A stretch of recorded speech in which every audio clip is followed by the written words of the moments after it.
महाराष्ट्र के औरंगाबाद जिला में भयानक हादसा, 12 हलाक 23 जख्मी। महाराष्ट्र के छत्रपति संभाजी नगर अल मारूफ औरंगाबाद जिला में इतवार की सुबह समृद्धि एक्सप्रेस वे पर खौफनाक सड़क हादसा पेश आया। एक मिनी बस के कंटेनर से टकराने से 12 अफराद हलाक और 23 जख्मी हो गए। मुंबई से तकरीबन 350 किलोमीटर दूर जिला के एक्सप्रेस वे की वाइचापुर इलाके में 35 अफराद को ले जाने वाली एक मिनी बस हादसे का शिकार हो गई। पुलिस ने बताया कि बस ड्राइवर ने कंट्रोल खो दिया और बस कंटेनर से टकरा गई। इस हादसे में 12 मुसाफिरों की मौके पर ही मौत हो गई। मरने वालों में 5 मर्द, खवातीन और एक नाबालिग लड़की शामिल है। पुलिस ने इंकिशाफ किया कि मजीद 23 अफराद जख्मी हुए हैं, जिन्हें सरकारी हॉस्पिटल मुंतकिल किया गया है।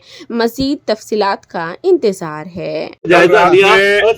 वैजापुर के पास जो ट्रक का और टेम्पो का एक्सीडेंट हुआ, उसमें जो घायल हुए हुए लोग थे वो यहाँ पे घाटी में 17 लोगों को लाए हैं। उसमें से 3 लोगों की थोड़ी सी तबीयत में तकलीफ है उनको, बाकी सब पेशेंट तो स्टेबल है, नॉर्मल हो जाएंगे बहुत ही जल्द। पर 3 लोगों का ट्रीटमेंट यहाँ पे चालू है, बाकी कुछ लोगों का वैजापुर में चालू है। हम अभी वैजापुर जा रहे हैं, माननीय पालक मंत्री साहब।